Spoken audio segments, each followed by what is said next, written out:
Hi friends, good morning. તો આજે સવારે હું આવી ગઈ દુકાને અને મારા હસબન્ડ નીકળી ગયા મારું પાર્સલ લઈ અને એમની બેંકમાં જવા માટે. તો બસ એ નીકળી ગયા અને એક પાર્સલ એ લઈ ગયા હતા, એ મારો રિટર્નનો પાર્સલ હતો.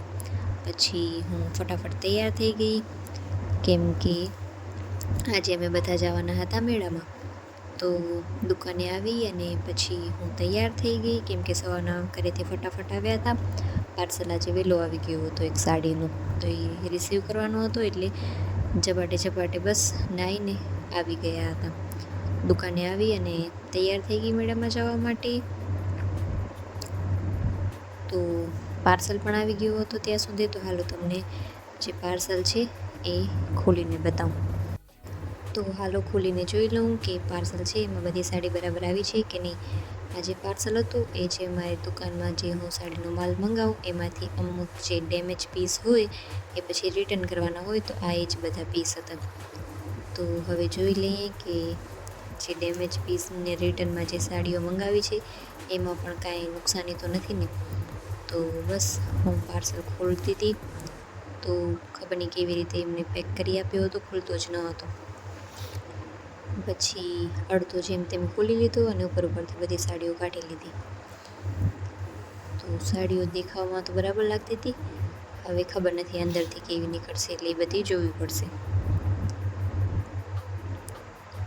આ જે તમને કાલનો બ્લોગ હશે ને એમાં તમને આ બધી સાડીઓની ડિઝાઇન બતાવીશું. તો ફટાફટ મેં સાડીઓ કાઢી લીધી અને ગણી લીધી. આટલી સાડી હતી એ ડેમેજ હતી, એના બદલે એને બીજી સાડીઓ આપી દીધી છે.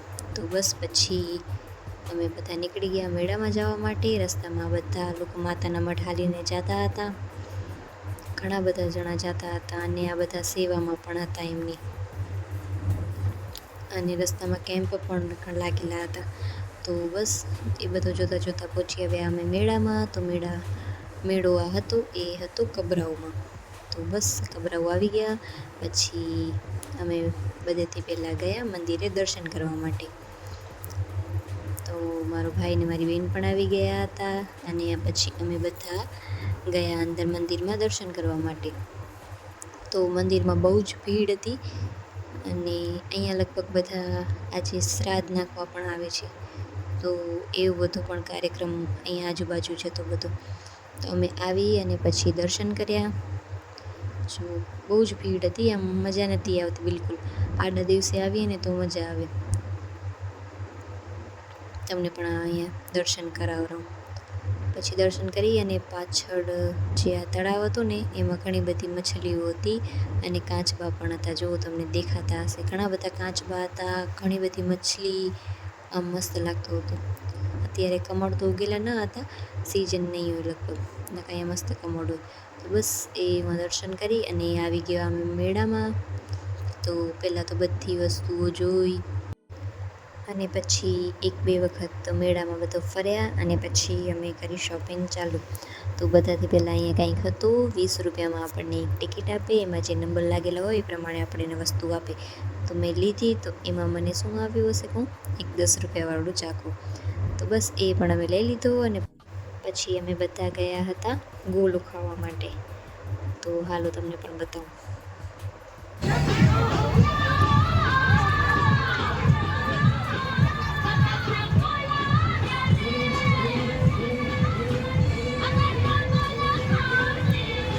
પછી જેમને ગોળું નહોતું ખાતો એ બધા ફ્રૂટ્સ ખાતા અને અમે ગયા હતા પછી પાછા તળાવ જોવા માટે. તો અહીંયા જો મછલીના નાના બચ્ચા ઘણા બધા હતા, મછલીઓ દેખાતી હતી.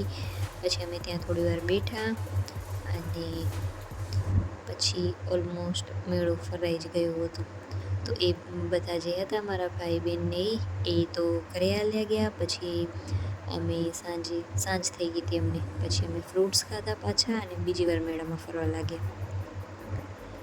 તો કોઈ જ્યાં પણ ચશ્માની દુકાન જોવે ને એમાં મને આવી જ રીતે લઈ જાય અને પાછી એમાં કોઈ પસંદ પણ ના આવે એમને. પછી આ મેળો આજે આખા દિવસમાં અમે કેટલી વાર ફરી, આ બધી વસ્તુ મને યાદ રહી ગઈ કે હવે કઈ જગ્યાએ શું મળતું હતું.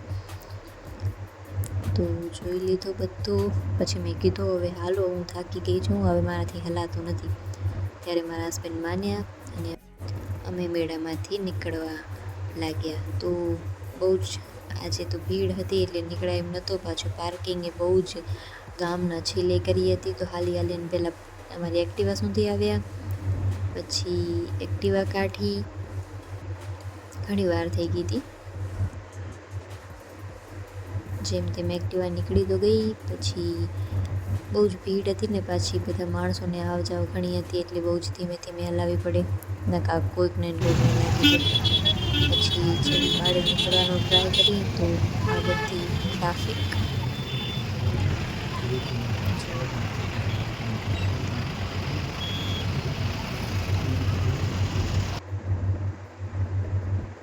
જેમ તેમ આ ટ્રાફિકમાંથી નીકળ્યા તો રોડ ઉપર પણ આવી જ ટ્રાફિક હતી. તો કીધું થોડી વાર ઊભા રહ્યો, ટ્રાફિક બધી ઓછી થઈ જાય ત્યારે નીકળશું. તો અહીંયા ચટપટી મળતી હતી તો ખાઈએ જ લઈ કીધું હવે ખાઈને પછી જઈએ ત્યાં સુધી ટ્રાફિક પણ ઓછી થઈ જશે. તો લઈ લીધી ચટપટી અને પછી બસ અમે ખાધી ચટપટી. પછી ચટપટી ખાઈ અને અમે નીકળ્યા. તો જે ભચાઉ ને કબરાઉવાળો જે રોડ છે આજે બહુ જ ટ્રાફિક હતી. તો ખબર નહીં મારા હસબન્ડને બીજો કોઈ રસ્તો ખબર હતો, અમે અહીંયાથી આવ્યા હતા. તો અહીંયા રોડ એકદમ મસ્ત હતો, ખાલી ખાલી, ટ્રાફિક બિલકુલ ન હતી. અને બધાના ખેતરમાં મસ્ત અહીંયા તો સિંગાવા આવેલી હતી. તો થોડી વારમાં શોર્ટકટ રસ્તો હતો એટલે પછી આવ્યા અમે ભચાઉ. અને ભચાઉ આવી પછી મેં ખાધી પાણીપુરી. મને અહીંયાની પાણીપુરી બહુ જ પસંદ છે એટલે કીધું પાણીપુરી તો ખાવી જ પડશે. તો ખાઈ લીધી પાણીપુરી. પાણીપુરી ખાઈને નીકળ્યા. તો મારા હસબન્ડને ત્યાંની પાણીપુરી છે એ થોડીક ઓછી ભાવે, એમને તો સાદી જ પાણીપુરી ભાવે. તો એને સાદી પાણીપુરી કરાવી.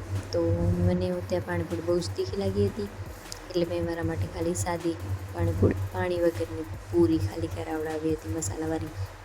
તો મેં એ ખાધી.